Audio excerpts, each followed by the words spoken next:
2000 से ज़्यादा लोग जिस एरिया में बिखरे हुए हैं उनके बीच में आते हैं, आकर के लोगों को बाकायदा पूछते हैं, कपड़ा निकलवाते हैं, ये करते हैं, वो करते हैं, लाइन लगवाते हैं और फिर मारते हैं। कौन उनको आने दे रहा था? आखिर किसने आंखें बंद की? उनके आते समय, उनकी वारदात करते समय और उनके जाते समय कोई तो होंगे। पता चला कि सिंधु नदी का जल रोकने की कोई व्यवस्था ही नहीं है भारत सरकार के पास। और अगर भारत सरकार सिंधु नदी का जल पाकिस्तान में जाने से रोकने के लिए व्यवस्था करना शुरू करे तो कम से कम 20 साल लगेगा। 20 साल का समय कम से कम लगेगा, तब ही सिंधु नदी का जल रोक पाएगा भारत अपने यहाँ। और आप कह दे रहे हैं हम सिंधु नदी का जल रोक देंगे। मतलब कैसे? आप क्या कर रहे हो आप? इसका मतलब है कि जनता को मूर्ख बनाया जा रहा है। ये कोई सामान्य घटना थोड़े है। आपकी सुरक्षित जगह में अचानक ऐसे कुछ लोग आते हैं, बड़े बड़े हथियार लेकर के आते हैं और घटना करके आराम से चले जाते हैं। ऐसा तो कहीं नहीं देखा गया कि कोई ये करे। कहीं पर अचानक कोई आ जाता है तो कम से कम आने के बाद उसको पकड़ लिया जाता है। नहीं पकड़ पाए तब तक घटना करते समय उसको रोंद लिया जाता है। लेकिन यहाँ तो बाकायदा आते हैं बड़े बड़े हथियार लेकर के लोग, और एक नहीं कई, और वो बाकायदा लंबे समय तक 2000 से ज़्यादा लोग जिस एरिया में बिखरे हुए हैं उनके बीच में आते हैं, आकर के लोगों को बाकायदा पूछते हैं, कपड़ा निकलवाते हैं, ये करते हैं, वो करते हैं, लाइन लगवाते हैं और फिर मारते हैं। और एक के बाद एक जाने कितने लोगों को मारते चले जाते हैं और उसके बाद आराम से सुरक्षित होकर के निकल भी जाते हैं। ऐसा कभी देखा है आपने? लोग हल्ला मचा देते हैं, पकड़ दकड़ हो जाती है, मारपीट हो जाती है। यहाँ तो कुछ हुआ ही नहीं। ये क्या मतलब है? इसका मतलब है कि कुछ गड़बड़ी है। कौन उनको आने दे रहा था? आखिर किसने आंखें बंद की?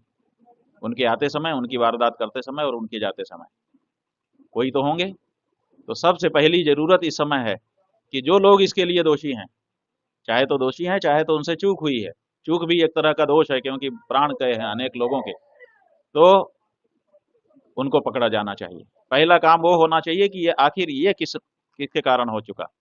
अगर वो नेता हैं तो नेता, अगर वो अफसर हैं तो अफसर, पहले उनको चिन्हित किया जाना चाहिए। अब उनको दंडित करने के बाद अगर इसमें ये निकल करके आता है कि किसी दूसरे देश की बात है तो उस देश के ऊपर घोषित करके चढ़ाई करनी चाहिए, सीधे सीधे। ये कोई छोटी घटना नहीं है। आप हमारी एरिया में आ जाते हो और हमारे लोगों को जो वहाँ पर खुशी मनाने के लिए गए थे अपने इष्ट मित्रों के साथ, आप उनके साथ, और वो भी अलग से छांट करके कि कौन कौन हिंदू है। आप क्या समझते हो ये कोई छोटी घटना है?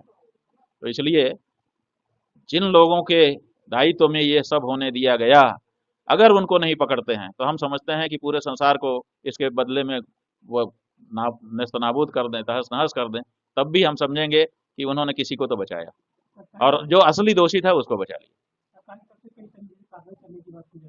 हाँ, कई तरह से कार्रवाई में सबसे पहली कार्रवाई है कि सिंधु नदी का जल रोक दिया जाएगा पाकिस्तान जाने से। हमने पता किया कि सिंधु नदी का जल रोकने की क्या व्यवस्था भारत सरकार के पास है, तो पता चला कि सिंधु नदी का जल रोकने की कोई व्यवस्था ही नहीं है भारत सरकार के पास। और अगर भारत सरकार सिंधु नदी का जल पाकिस्तान में जाने से रोकने के लिए व्यवस्था करना शुरू करे तो कम से कम 20 साल लगेगा। कि पैसा कितना लगेगा वो तो छोड़ ही दो, 20 साल का समय कम से कम लगेगा, तब ही सिंधु नदी का जल रोक पाएगा भारत अपने यहाँ। और आप कह दे रहे हैं हम सिंधु नदी का जल रोक देंगे।